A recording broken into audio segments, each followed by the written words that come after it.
Thank you very much for stopping by. Thank you. Yeah, she's very nice. Okay, great.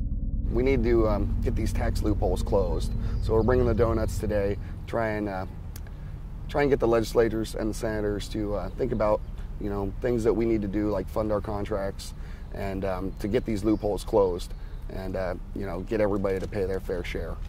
The message I want to deliver is that the legislature, funds programs that they think are important. They fund education, they fund health care, they fund roads, bridges, services that the government feels are important to provide to its constituents, to the people of the state of Washington, to seniors, to children, and they ought to fund those programs fully. That's what good government does. We need to close those tax loopholes. Did you know that the Senate budget has even added more tax loopholes? It is time for us to balancing the budget by getting the revenue from these loopholes.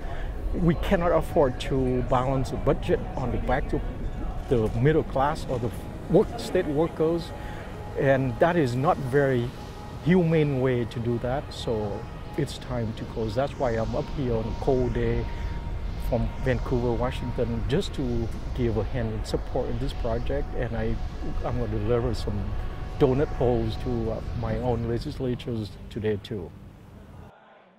This is exactly the message we need to send on tax day, that we need to close tax loopholes. We have one of the most inequitable tax structures in the world right now, and that's based on the worst inequality of income and wealth distribution we have ever seen in the history of our country. I want to give you an example, all right? The average worker in the state of Washington makes $49,000 a year, okay?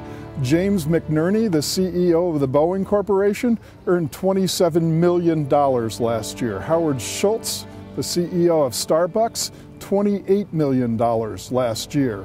Both of those gentlemen received money that was 560 times higher than the average worker in Washington state.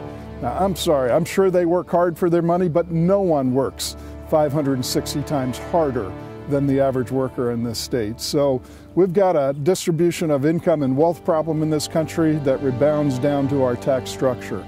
These folks need to be paying their fair share of taxes as individuals and as corporations. And if they did, we wouldn't have the type of crisis we have today in the state of Washington.